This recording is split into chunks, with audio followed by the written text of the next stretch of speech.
Heilige Gees, kom vul my hart, my gees, my verstand. Raak my nou aan, dat ek kan verstaan, U doel met my lewe. Dat ek my lewe, my krag, my vermoëns aan U kan toewy, U dien met my gawes. Ek wil gehoorsaam U dien in liefde. Ek lê myself neer voor U neer. Kom, Heilige Gees, kom vul my hart, my gees, my verstand. Raak my nou aan, dat ek kan verstaan, U doel met my lewe.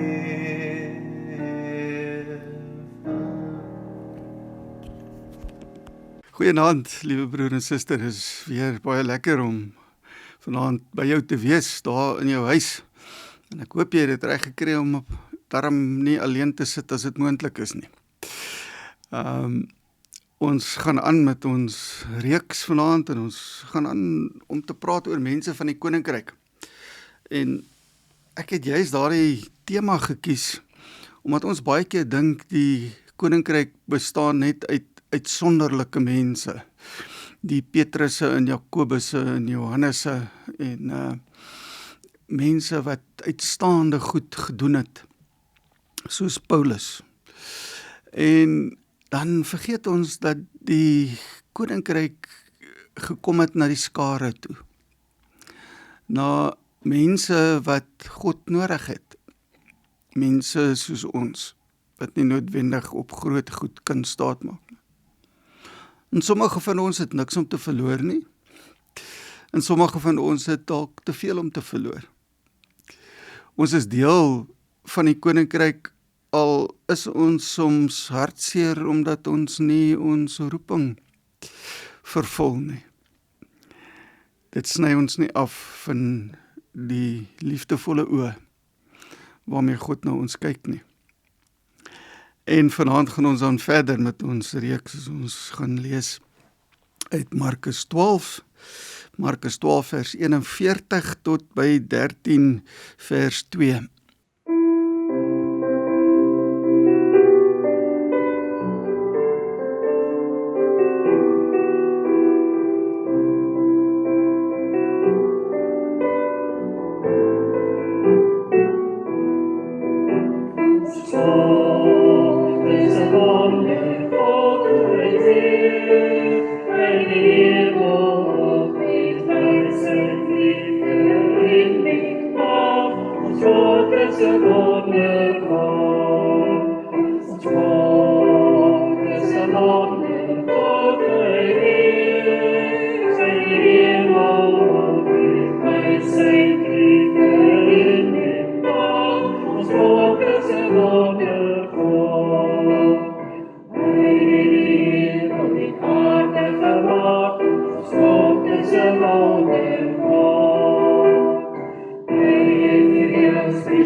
Voordat ons lees, kom ons bid saam. Here, dit is wonderlik dat ons net ons oë kan toemaak. En selfs soms met oop oë kan praat en kan weet, U hoor ons. Vir ons is dit baie keer te veel om dit te onthou. Ons kyk so baie maklik die klein dingetjies mis. Ons sien baie keer so min raak, dat dit vir ons onmoontlik is om te dink dat U ons raak sien, en dat U vir ons omgee. En as ons dan nou, Here, hier by mekaar is, en U woord lees, is dit om vir U te sê dat ons van U afhanklik is, en dat ons U nodig het, en dat ons dankbaar is dat ons kan weet, U hoor en U sien. Amen. Die gedeelte wat ons vanaand lees, kom hier aan die einde van Markus se evangelie. Markus bou eintlik in sy evangelie op die pad wat Jesus loop na die kruis toe. En hierdie pad loop onwillekeurig in Jerusalem verby die tempel en by die tempel.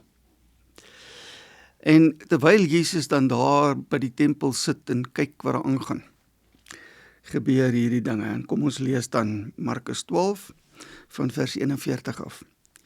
Jesus het oorkant die offergawekis gesit en kyk hoe die skare kopermunte in die offergawekis gooi. Baie rykes het baie ingegooi. 'n Arm weduwee het gekom en 2 lepton wat saam 'n kwadrant werd is ingegooi. Hy het sy disippels nader geroep en vir hulle gesê, Amen, ek sê vir julle dat hierdie weduwee, wat brandarm is, meer ingegooi het as almal wat geld in die offergawekis gegooi het. Want almal het uit hulle oorvloed ingegooi, maar sy het ten spyte van haar behoeftigheid alles ingegooi wat sy gehad het, haar hele lewensonderhoud. Toe hy die tempelterrein verlaat, sê een van sy disippels vir hom, Meester, kyk net watter indrukwekkende klippe en geboue.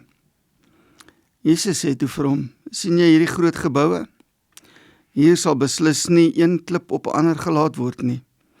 Alles sal afgebreek word. Ons lees tot sover. Hierdie koninkryksmens waarna ons vanaand kyk, is 'n arm weduwee. En ons moet miskien 'n bietjie praat van wat dit is om 'n weduwee te gewees het in daardie tyd. Dit was beslis nie die vrolike weduwee waarvan ouens vir ons operas kon skryf nie. 'n Weduwee was uitgelewer. As sy nie 'n man gehad het wat na haar omsien nie, 'n seun of 'n broer of 'n man wat hom oor haar ontferm het nie, was sy uitgelewer. Vrou was nie 'n regspersoon nie. Sy het geen regte gehad nie en sy was op die rand van die samelewing. Jesus sit en hou dop wat by die tempel gebeur. Dit is my nogal interessant en ek kan 'n prentjie maak daarvan, want ek is ook nogal hou daarvan om baie keer net op 'n besige plek in 'n winkelsentrum of langs die strand of wat ook al te sit en na mense te kyk. Om so 'n bietjie people watching te doen en om te sê, wat gebeur hier? Wat is aan die gang? En hier onder die oog van Jesus is dit die offergawekis.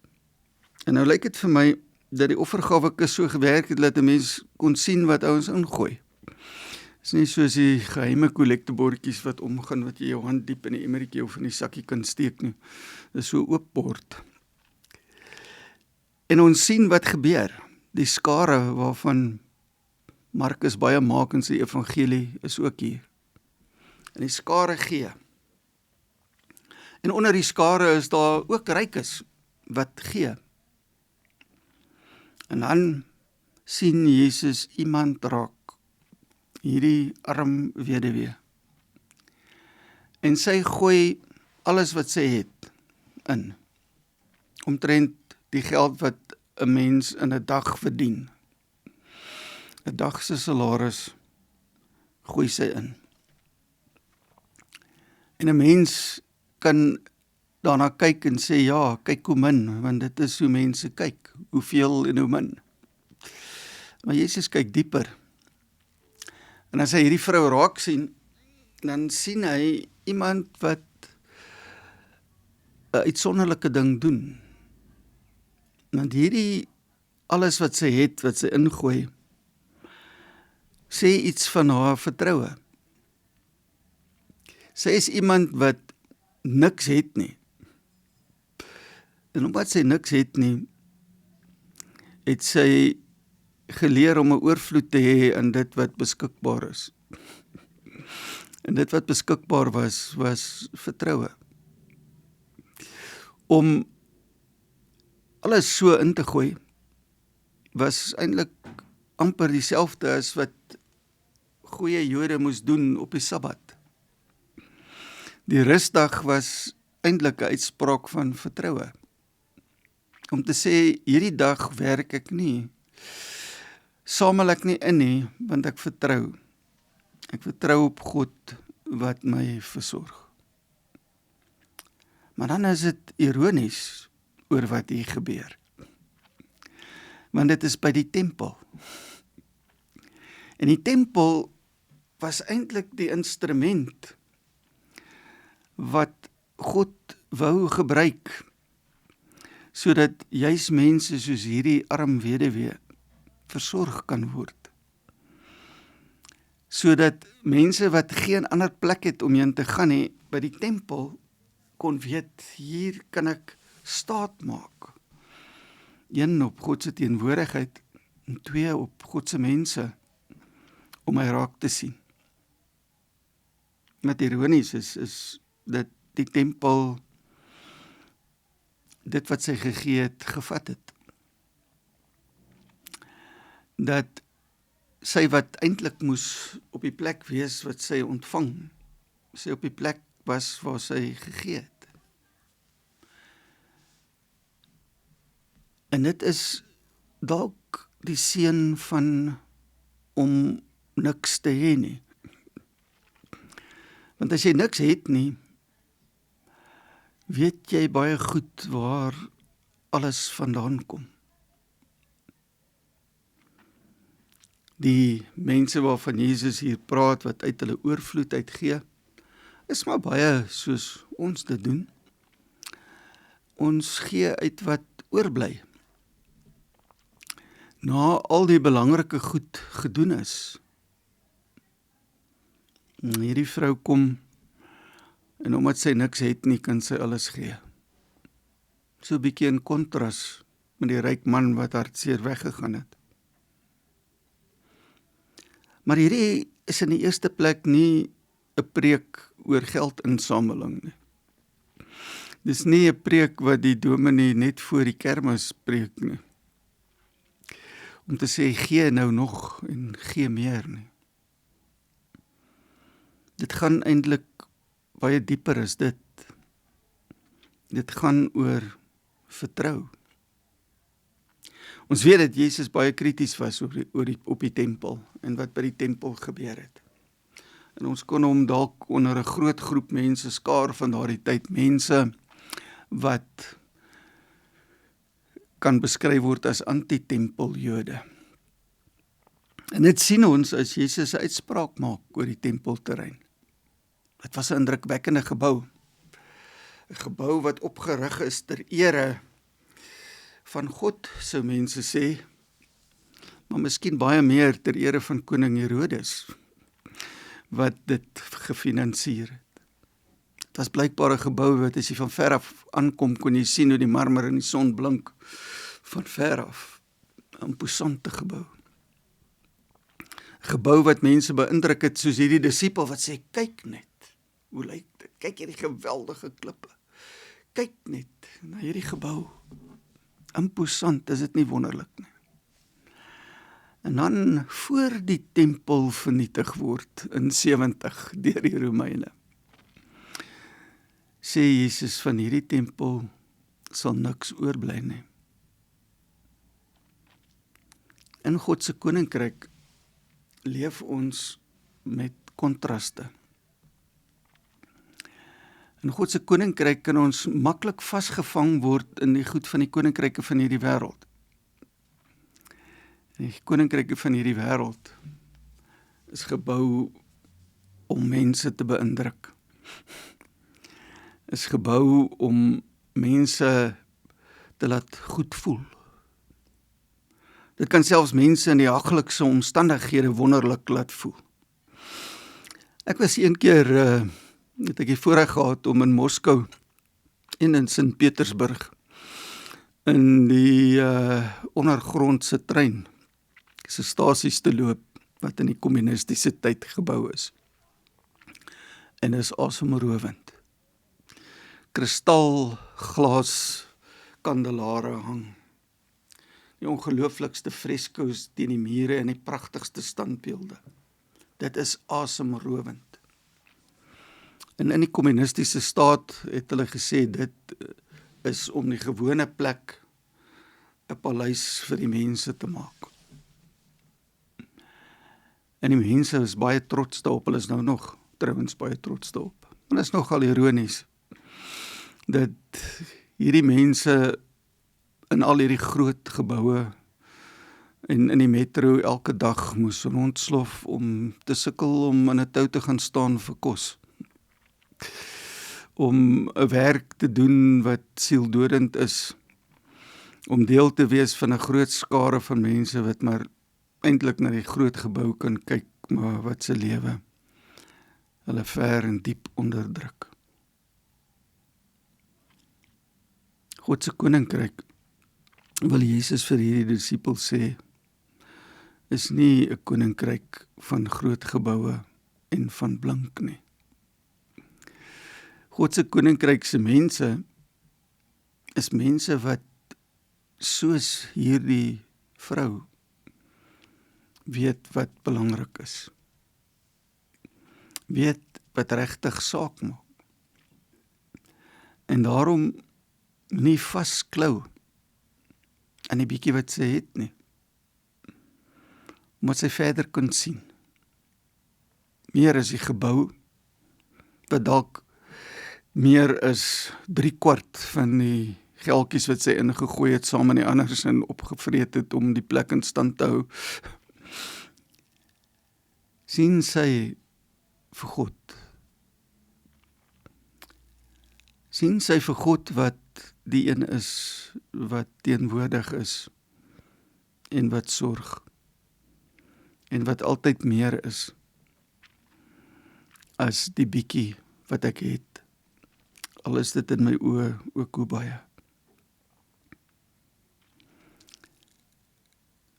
Wat imponeer jou? Wat laat jou na jou asem snak? Is dit nog steeds die groot vertoon? Is dit nog steeds alles wat blink? Is dit alles waarna jy smag, wat jy dalk nie het nie, en wat jy graag sou wou gehad het? God se koninkryk maak dit nie saak nie. Want in God se koninkryk het jy vir God, wat soos Jesus hier by die offergawe kus na jou kyk, wat jou raak sien, vir wie jy saak maak. En as dit is wat jou dryf, dan kom jy op die plek wat jy besef. Die baie wat ek het, is ook maar net 'n bietjie. En kom jy dalk daar waar die Sirofenisiese vrou ook gekom het. Ek besef het selfs die krummeltjies is genoeg. Dit is my mooi storie hierdie van God en mense wat nie raak gesien word nie. Ek dink terug hoe God in die Ou Testament al so was. Toe Hagar by die put lê, aan die einde van alles, wat God daar raak sien, wat sy die put noem, hy het my raak gesien. Dan is daardie God by die weduwee raak sien. Is daardie God wat nie mense hoef te beïndruk met imposante vertonings nie, maar wat in die stilte dieper sien. En mag jy die vrede wat dit vir 'n mens gee beleef. Die vrede van die koninkryk. Die vrede wat in die eenvoud opgesluit lê. Amen. Ons bid saam. Here, ons kyk baie keer so vlak, maar baie keer net na die buitekant. Ons word so maklik beïndruk deur die groot en die blank. Ons wil so graag deel hê aan die groot en die blank. Baie keer, Here, is ons drome groter en blanker. Meer. En tog sien U ons raak. Tog het U na die ryk man gekyk met liefde. Tog het U na die arm weduwee gekyk met deernis. En wie van die twee die gelukkigste was, word uit U verhaal vir ons duidelik. Die weduwee wat geweet het waar haar vastigheid lê en wat maar alles kon gee omdat sy op U die goeie gewer vertrou het.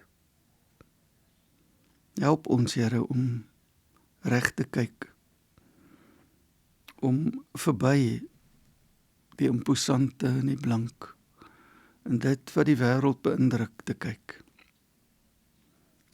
Want selfs die groot imposante tempel is afgebreek. Wat mense bou, gaan een of ander tyd tot niet. Maar U koninkryk bly vir ewig. En daarin lê ons hoop en ons troos. Amen.